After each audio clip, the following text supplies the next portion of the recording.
Welcome to Influential Entrepreneurs, bringing you interviews with elite business leaders and experts, sharing tips and strategies for elevating your business to the next level. Here's your host, Mike Saunders. Hello and welcome to this episode of Influential Entrepreneurs. This is Mike Saunders, the Authority Positioning Coach. Today we have with us Susan Heartlight, who's the author of One Power for Good. Susan, welcome to the program. Thank you, Mike. It's so wonderful for you to have me here. Yeah, I'm excited to talk to you because I always love talking to authors, because it seems like when you are in your life and creating concepts and strategies, and maybe you start a business and at some point it's like, I got a book in me somewhere. And now when it comes out in One Power for Good, I want to hear all about the book, but get us started with what your entrepreneurial journey has been like to this point in your career. It's been quite a journey. And I would say from a very young age, 11, I started selling newspapers, babysitting, whatever I needed to do to earn money so that I could have the things that I wanted, and just kept going from there. However, as a young adult, I wasn't quite sure about goals and directions and focusing on my life. At what point did you get those clarified? Much later in life, much later in life. I was a very young mother and single mother, and it took me to an interview with a social worker who said to me, "You should go to college." Well, I didn't come from a family where people went to college, so that idea wasn't even in my mind. Yeah. And when she said, "You should go to college," I was like, I need to pay the rent and take care of my children. And then she said to me, "Do it for your children." Well, something inside of me immediately said yes. And I didn't know it at the time, but I think I said yes because I wanted to be a better mother for my children. Yeah. That's really interesting. So it's kind of like you hear about, setting goals that will pull you and draw you towards something, because people don't want to be pushed. I don't want to feel like I'm pushed, because that feels uncomfortable. But if I am going to self-motivate myself, I want to have a goal in front of me that is going to draw me and compel me. And family sure does that, isn't it? It definitely does. I think the first time I felt like I had a goal, but I didn't even realize it was a goal. I wanted to bring my youngest son home to see my mother and family, and did not have the money. So I designed a thank you card and a Christmas card and went to San Francisco State University with my son in one of those things that you hold your child in, so my hands could be free to hold the card, and sold enough of the cards to wonderful students to be able to bring my son home. So it was a creative design that took all the money I had at the time, but it worked. Yes. That is bootstrapping and creative and hustling all rolled up into one. That's awesome. Yes, it is. So talk to me a little bit about how you work with your clients and how you serve them. Being with people is my favorite thing to do. And when someone comes to see me to work on an issue or remove an obstacle, we talk about what is your goal and what are some steps to attain that goal. And I get very excited to work with somebody to increase their quality of life, whether it's in relationships or with money or their health, or just seeing themselves in a better light. So kind of like life coaching, holistic 360-degree view of where do you want to be? Where are you at now, and where's the gap? How can we get there? And then I will guide you along the way. Exactly. Guide you and support you. And I think that's part of the key right there, is to have the support. Everyone needs support from someone to move forward. Well, I think too, with that word support, it's really interesting because I think people relate to certain words and resonate to certain words. If you say, do you need some help doing this thing? a lot of times people are like, if I say yes, then that means I'm broken and I need help. But yet if it was like, let me help guide you, let me empower you, let me show you the way. Yeah, Exactly. we're using the word help in there, but now it's like, let me come alongside you and show you the way, guide, because that's really because when you, and it sounds like you are very transparent with your clients and saying, I've struggled, I've had some failures, but let me come alongside you and show you what I learned. So I think that's a really powerful service that you provide to your clients just from the way that you work with them. Yes, it is. And it's very exciting, as I keep saying, because someone will come in and just feel like it's the end of the world. They haven't been able to get anything done that they've been wanting to get done. And then they share all the problems, which, share at one time, and I'll listen intensely to help them see where they are not supporting themselves, and then give them some tools to do that. And sometimes the tools and what you notice about them might not even be earth-shattering, breakthrough, but they didn't see it. And sometimes it takes someone from the outside looking in going, oh, have you ever noticed or have you ever considered? And I think that's the power of getting that mentorship. Yes, I call it MAPS, MAPS, meditation, affirmations, positive thinking, and spirituality. Yes. I love it. So you've got a system. So I'm sure that system is in your book. Let's go ahead and talk a little bit about what some of those key attributes are from your book that you teach your clients to use so that they can manage kind of issues in their life and make breakthroughs in reality. So in my book, One Power for Good, Actions to Create Joy in Your Life, I've written it in a very simplistic way so that every single person will easily understand it. And each chapter builds onto the next one and the next one. And the point would be to be in the present moment. So I really want people to read it and just be present with themselves. And then take an action step to write something or do something that's different that they haven't done before.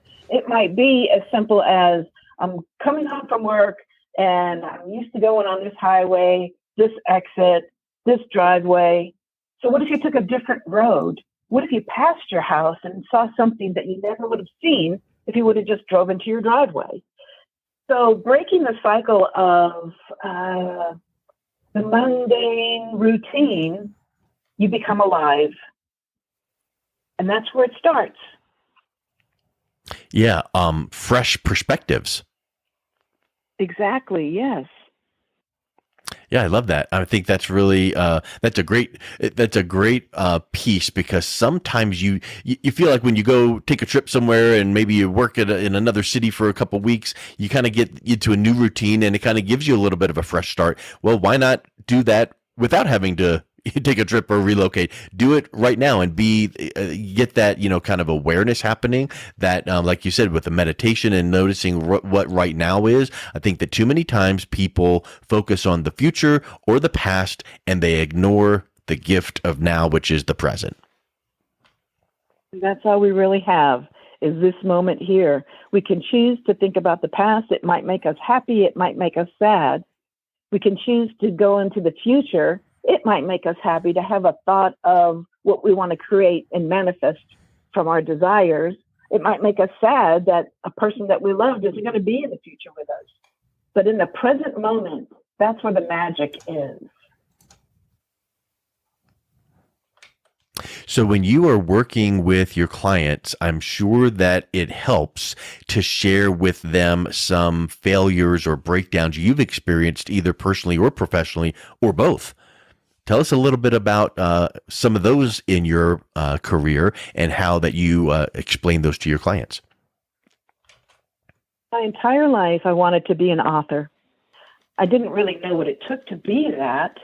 I was gifted with writing poetry, and then someone I was seeing said, "Oh, that's stupid. You have a pea brain. That's not going to work." And so it kind of threw me for a loop. And growing up, neither one of my parents completed high school. And they did the best that they could. And I appreciate them both. They're gone now, and I miss them. And they gave me a lot of gifts that I didn't really realize until after they were gone. So in this mindset of poverty, I kind of went in a downward spiral. You know, I can't afford that. That'll never happen for me. That person didn't think I was a good writer, and on and on. And then later, I even did a workshop where I wanted to tell people that I wanted to be an author. And the facilitator said, everybody tell her, ignore her when she says, I want to be a writer. So I don't know what her purpose was in saying that. So there were many things where people kind of pushed back at me at defeating my desire to be an author. And I never gave up on it, but I didn't really know the way to go about it.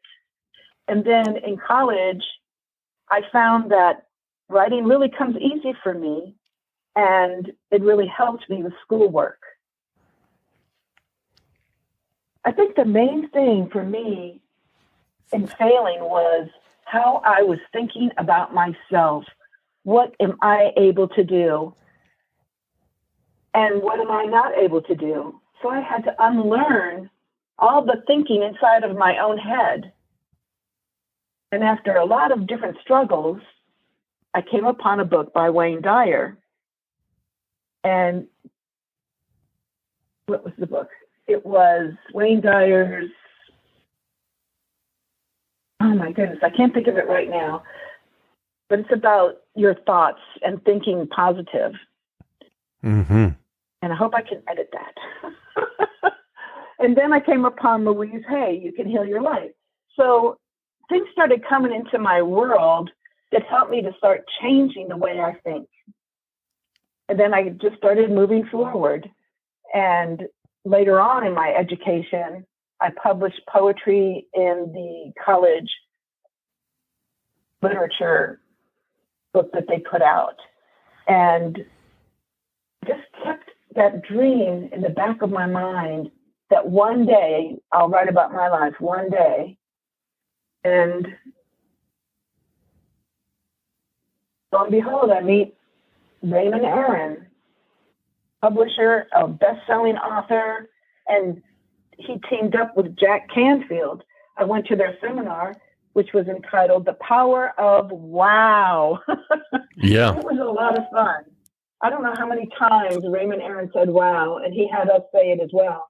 But when you say wow, you kind of, bring that energy into it, and it makes your world seem very possible to create whatever it is you want. I even hesitated to fill out the form to take his publishing conference. And wow. He came over and sat with me and helped me to do that too. So that's what I'm talking about as far as support. Even in college, being a single mother, people came up to me and said, we'll watch your children so you can go to school. So the thing is, we all need, as they say, a village to raise a child. Well, a village to raise our dreams, to have our dreams become a reality. I think that's a really huge point, is when you think about the struggles or the failures, you could have easily shut down and just said, well, I guess that facilitator's right. I never will write a book or get my story out there. But you persevered. And so it makes me think that you had that inner drive. And I wonder if you could imagine back at that time and tell us how faith played a role in making it through those challenges. Faith has a major role in my life. And when I was really young, about 11 years old, well, actually at 10, I wanted to receive Jesus Christ as my Savior and be baptized. My minister had to ask my parents. They said it was okay. And then I was by myself, sitting on a streetcar, waiting for it to return in the other direction. And I was the only one on the streetcar. And I heard someone's voice, or maybe it was a voice in my head. And it said, everything that happens to you is to benefit someone else. At the time, I thought, am I going crazy? but I clearly heard it. And many, many things occurred in my life that brought me into a dark place. But there was always angels by my side. I never went too deep into the darkness, and always had a belief that God was with me, and knowing that with God, all things are possible. Yes. I felt like I would be brought to the edge, but I never went off the cliff. And there was always an angel that would come into my life and reach out a hand to put me in the right direction again, to bring me back on course to the life that I was going toward, to become the person that writes this book, One Power for Good, because God is that one power for good. I agree 100%. And I think it's so neat that you had that inclination, which, some people I would call the still small voice. Maybe that was the Holy Spirit giving you the prompting you needed at that time to go, hey, you might be dealing with some things, but the things you are going through will benefit other people. And I would even say right there at that moment becomes another motivation for you to draw you toward persevering, to create that thing you're striving for to help you get through it. Because you can say, if I feel frustrated or going through this tough time, I'm going to get through it. I'm going to learn some lessons. And if it is actually the case that it's going to benefit other people, great. How can I be that,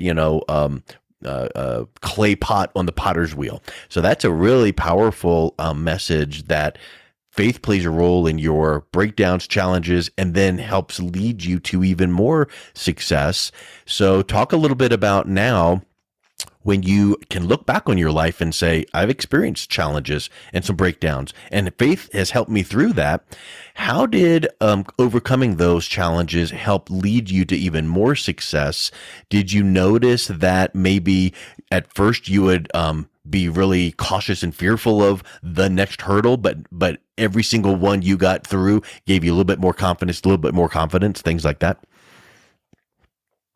The thing for me is I've always felt like very strong, and I'd go forward in March Yeah. and then have an obstacle like right in front of me, and I'd push it back, but it would push right back at me. And then I'd, kind of like, if we're, visualizing, I'd sit down and go, well, what's going on? Everything was going pretty good. And then all of a sudden, something came into my life. It could have been a divorce. It could have been a relationship issue. It could have been poverty. But for some reason, there was God and knowing that I was loved, and knowing that I would not be let down, and knowing that something good was going to happen. And I knew that every time something happened that made me feel like I was a failure, and I would just sit there with God and go to God in prayer and meditation. I think when we meditate, we're listening to God, and when we pray, we're speaking to God. And all of a sudden, I'd go to another level. So I would start out, have an issue, have an obstacle, overcome that, and go somewhere higher than that, to be able to use that situation to help another person. Yes. Have you ever had people say, well, I just don't know how to meditate? And I've heard it said, well, do you know how to worry? Everyone knows how to worry. Well, if you can worry, you can meditate. Because if you worry on things that may or may not happen, you're focused on something. Well, now just focus on good things. Focus on God's promises. Focus on potential. So I think that's really interesting that you can, so many times people are just so scheduled and busy and programmed, and they don't take the time to be aware and notice and be still and meditate. And I think those are some powerful qualities. That's wonderful. And Mike, I had a horrible time meditating. My mind goes everywhere. Even in school, Yeah. I'd look out the window rather than pay attention to what the teacher was saying. And I had a person teach me to get started. Just close your eyes, imagine a red rose, and just let it float up, up, up until it disappears. And so to focus on something, it can be anything that gives you a good feeling, and then just kind of let it go, and then be present for what comes in.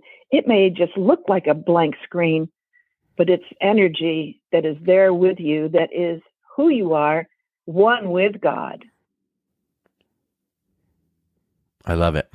So now thinking back some of these challenges and successes and how you've kind of created your path forward and working with people to help them do the same. How would you do things differently if you could go back and go back through certain parts of your life and do things a little bit differently if you were given the chance? I would seek mentors and coaches. Mm-hmm. And there is a power in that. It even says in the Bible where two or more are gathered, there am I. And there's magic in that. I just felt like I always had to do everything on my own and be strong and just push through. I think if I would have had a mentor or a coach that knew about what I wanted to be, I would go stronger and be better. For instance, when I was in college, because no one in my family had gone to college before me, I signed up, I got in, and then I went, I like writing, I'll take a poetry class. I like dancing, I'll take a dance class. Well, a couple of years go by, and then I was notified by a counselor to come to her office. And she said, what are you doing? What's your point? What's your goal in coming to college? I went, I really don't know. And she sent me to the administrative office to take an exam. Well, not an exam. It was a test to evaluate where my strengths were. And what came up was architecture, scientist, or psychology.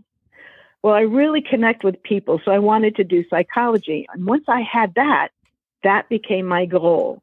Once I had a goal, she taught me what classes I needed to take to accomplish that goal.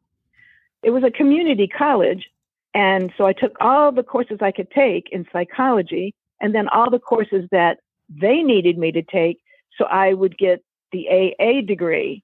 I had no idea you had to take English and biology and history to get to the end degree of an AA in liberal studies, for instance. Yes. But once I learned what I needed to do, it's like the parts of me that weren't needed anymore fell away.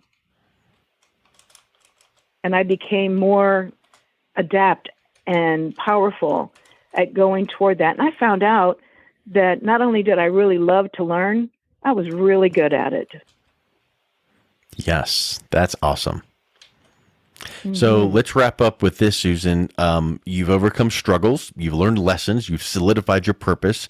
At the very beginning, when you had your child in your carrier and you had the graphics and thank you cards and out on the campus, that was your why, your family, your children.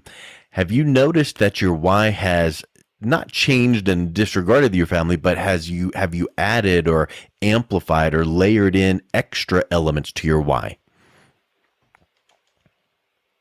Well, everyone on the planet has become my family. You know, if I can help one person with this book, and then that person helps another person, and then those people help other people to know, first of all, that there is a beautiful God that loves them. Second, that God resides within them, and that with God all things are possible. That changes your whole life. And to know that it's okay to accept support from other people.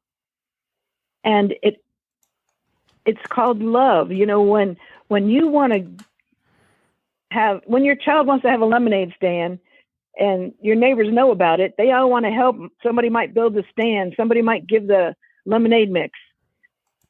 But they want the child to succeed. We all want each other to succeed, because the more people that succeed, the better world we have. And in success, I'm talking about feeling good in your own skin, having more to give because you're so filled inside. Yes. And that's what Actions to Create Joy is about. Because when we feel joy, it is a vibration that affects everyone around us. Well, Susan, I just can tell that you are so passionate about helping people and humans become better people and improve their life. And working with them is just such a wow experience, as you say. So I really have enjoyed learning from you and talking with you. If someone is listening to this and would like to learn more about what you do and how you do it, what's the best way that they can reach out and connect with you? The easiest way is to go to Heartlight360.com, Heartlight360.com. That will plug you into how to contact me, my book, and other things that I'm involved with. Excellent. Well, Susan, thank you so much for coming on today. It was a real pleasure getting to know you. It was really nice to be here, and I appreciate you so much. Thank you. You've been listening to Influential Entrepreneurs with Mike Saunders. To learn more about the resources mentioned on today's show or listen to past episodes, visit www.influentialentrepreneurssradio.com.